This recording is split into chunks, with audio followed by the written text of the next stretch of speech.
Hello and welcome back to the 5th installment review of Netflix Sandman. If you have missed any of the previous installments, I will have the link to them for your convenience down below. With all that out of the way, let us begin the review. Episode 5. 24/7. We begin the episode where the previous episode left off. Morpheus is unconscious from the reverberation pulse from the ruby. Matthew, annoying as usual, speaks to Morpheus to wake up. He does not peck his head with his beak or any other type of physical contact, but badgers him constantly. John enters a diner now in possession of the ruby. A waitress from behind the counter tells him cordially he can have a seat wherever he pleases, and that she will attend him briefly. The waitress, Vet, attends John with a kind smile, and asks how is he doing. John takes the question to heart, and answers her by saying he is feeling better than he has for quite some time. Bet engages in the small talk and asks what is his secret. John tells her the truth and shows her the ruby, and tells her it makes dreams come true. She asks what is it he is dreaming for, and John says a new world. One that is more truthful. Bet asks if he would like a cup of coffee while they wait for their dream to come true, and John says yes, but they will not have to wait very much longer. As Bet pours the coffee for John, she asks the cook if she wants a cup too. She tells Bet no, and her double shift is almost up, and Marsh, another cook, is about to come on duty to relieve her. Bet serves the coffee to John and retreats to the loo to freshen up her makeup. She greets Marsh in the kitchen as he begins his shift. She attempts to engage in some cordial small talk, but Marsh answers her with only curt and direct replies. Regular customer, Judy, comes in texting, when Bet asks her if she wants anything. Judy drops her belongings at the counter to go to the loo, and asks Bet to let her know if a person named Donna comes in, that she is here and if she could wait. John says nothing, but watches the interactions from afar. As Judy waits for the loo to be free, she receives a call from race-swapped character number 6, Rose Walker, via FaceTime. Rose tells Judy that she received her text, and asks her if she is okay. Judy asks if Donna is at her place, and Rose says no. We learn that Judy is distraught because she and Donna got into a tiff last night, and Donna left and did not return home. Bet listens to the conversation from afar with concern as Rose reassures Judy that she has not heard from Donna. Rose asks her if she tried calling her mother, but Judy says Donna would never go to her mother's home. Rose offers to call Donna's mother for her, but Judy refuses the favor, stating that she should do it herself. Back in the kitchen, Bet spreads the gossip to Marsh. She uses the gossip in order to engage in a conversation with Marsh, but he is uninterested completely. A new customer, Mark, enters the diner, and Bet politely seats him at the counter. They engage in some small talk, and Bet deduces that Mark is interviewing at Vanguard with him wearing a suit, and compliments him that he looks good. Judy returns from the loo, and realizes that Bet sat Mark next to her on purpose, much to Judy's annoyance. Judy moves to the table telling Mark that she is waiting for somebody. Mark introduces himself to her, and Judy condescendingly states she is gay. What a bitch. Bet finally comes back to John to take his order when new customers arrives, and Bet excuses herself to tend them. We meet race-swapped character number 7, Gary, and race-swapped character number 8, Kate, as they enter the diner. Betty greets them congratulating their anniversary, feeling proud that she was the one that set them up. Judy finds the notion as appalling and explains to Mark that Bet believes she has the ability to match people together. We find out that Gary and Kate are celebrating their 5th anniversary. Bet engages them in small talk, and they briefly talk about their projects at work when they ask about Bet, and we find out she has a son named Bernard, and is a writer on her free time. As all of back and forth banter occurs, John watches and listens quiet and attentively. Bet asks what they would like to order, and Kate orders spinach salads for both of them. Gary sees the hamburger order on the counter which he finds appealing. Kate reminds him that he has been disciplined on his diet regimen, and he does not want to ruin it, and Gary says they are celebrating their anniversary. Kate acknowledges the fact, and says he should get what he wants, and Gary cautiously checks to see if she is responding to him sarcastically or not.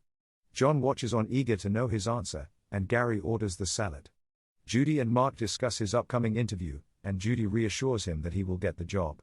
Mark asks how she could be so sure, and she replies the company loves people like him, and the CEO is right over there. He asks, what is his name, and Judy corrects him. She is the CEO, and he is the simp. Bet forgets to wait on John, and rushes back to his table. They briefly discuss Kate and Gary, and John tells her that she is not a waitress, but a writer.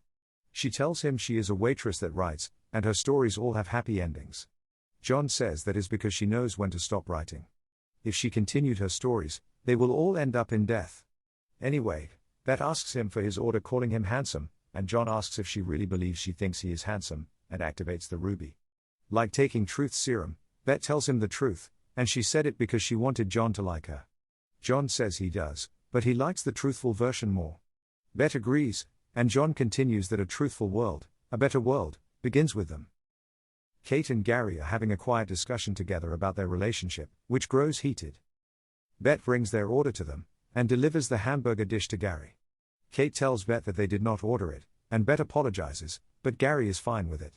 Gary tells Kate if he can eat what he wants for a change, and Kate obliges him, internalizing her anger. Judy believes her text messages are not being delivered, and asks Mark what his signal strength is on his cell phone. Mark quickly replies, her texts are being sent, and the person she is texting does not want to talk to her. Judy is shocked by his response, and Mark is also surprised from what he said, and tells her what his signal strength is. Judy, being the bitchy bitch as she is angered at his reply, and steps to leave. As she walks toward the exit, she stops, and we see John holding the glowing ruby, actively preventing her from leaving. Bet asks Judy if she's heard from Donna, and she replies no. She then asks if she would like to wait longer, and Judy says yes, and sits back down. John is at her table, and asks her if she is okay, and Judy replies no. Judy tells John her situation. She and Donna had a fight, and she gets jealous sometimes. With the ruby activated, Judy speaks the truth, wishing Donna was in a car crash for not answering her text, and that she believes Donna is not cheating on her. Judy gets angry, feeling that everybody is judging her because she is a lesbian, and John tells her that Bet believes Donna is not good enough for her, but Judy believes she is not good enough for Donna. As they continue their conversation, Gary and Kate get up to leave, and stop at the door. Bet comes by and greets them as if they just arrived, and Gary and Kate sit back down. An unknown amount of time has passed, and Bet receives Gary and Kate's order. She questions if it is correct, and Marsh replies, isn't it what he wanted? Gary is reading text from his cell phone, and Kate asks who it's from. Gary says it is from shipping, and Kate snatches the phone from his hand, and he snatches it back. Bet brings their order to the table, and introduces Mark as he is interviewing for their company. Mark nervously greets himself and apologizes for the intrusion, but Kate is fine with it, and instead of him interviewing at the company, she can interview him here, personally. Bet goes back to the kitchen, and tells Marsh what she did for Mark, but as usual, he is uninterested.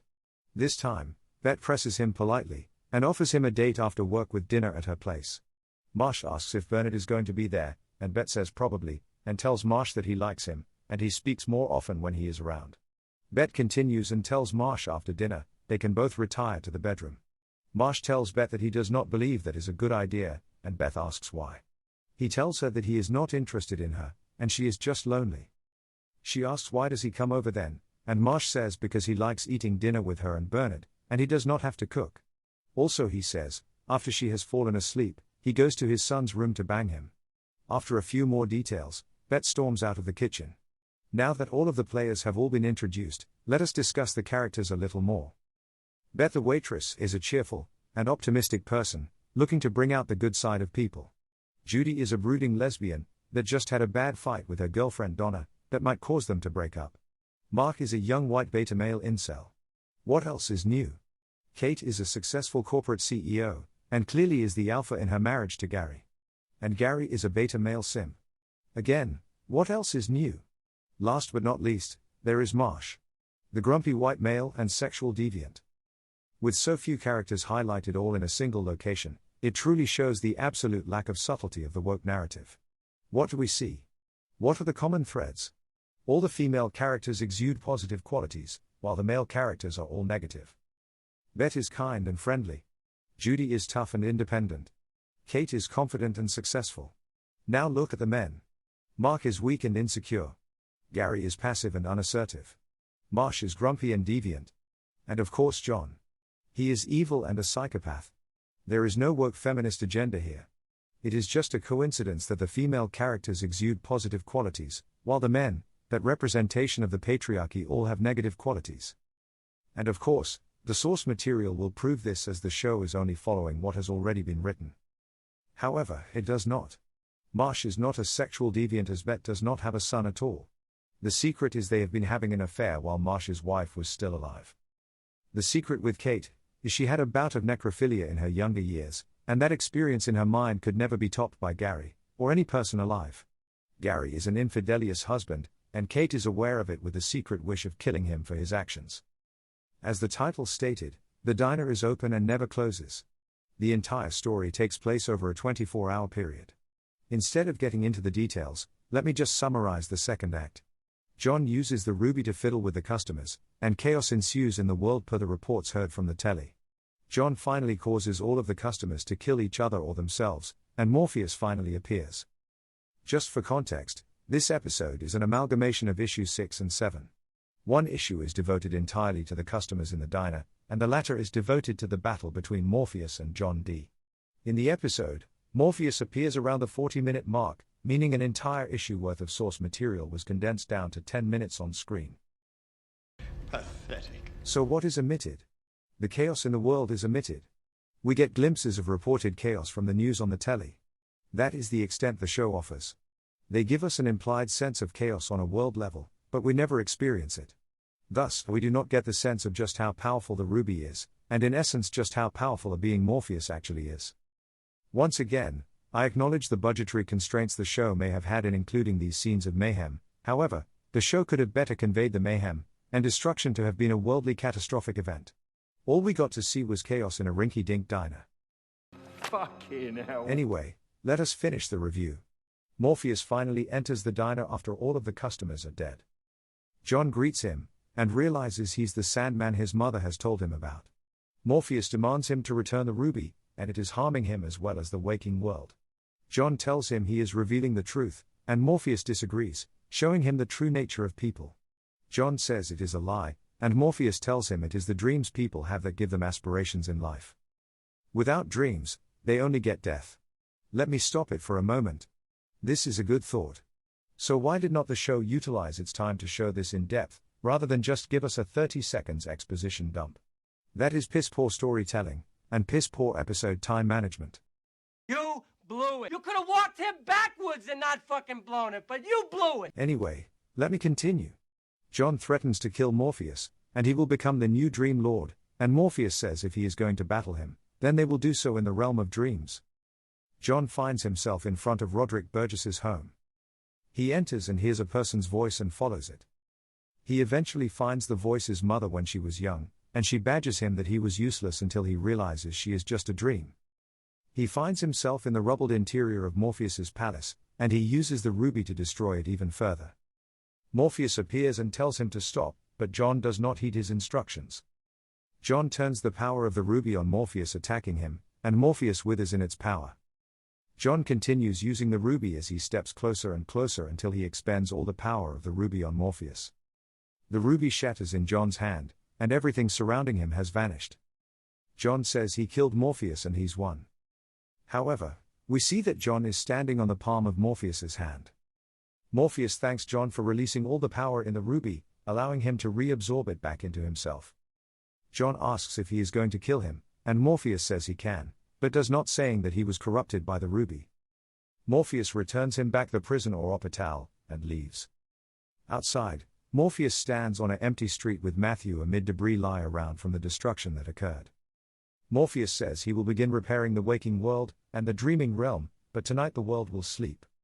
Finally, we see Desire saying she's watching him as she plots her next scheme. This ends episode 5. Now let us review. This episode was the resolution of Morpheus retrieving the ruby. Yes, the diner was an entire episode, and yes, John fiddles with the customers' lives and eventually has them kill each other because he is a legitimate psychopath. Yet, the chaos of the world is never truly touched upon. That is the choices the showrunners made. I do disagree with the creative choices they made in the story, but since there is nothing to critique about it other than its absence, let us just critique what they did present us. Let's begin with Gary. Does this person look like he needs to be counting his calories for each meal? Do you think if he had one cheat day, it will ruin his entire diet regimen? Yet Gary is a race-swapped character. Is his race relevant? No. However, if they are going to script it that he needs to watch what he eats, then why did they cast this bloke? He looks healthy to the point of being athletic. Oh, you might say. It's because he is supposed to be the trophy husband simp. A trophy husband cannot be overweight. That does sound reasonable, yet the source material Gary is a rather large man, and does eat junk food, and yet is not on a diet regimen.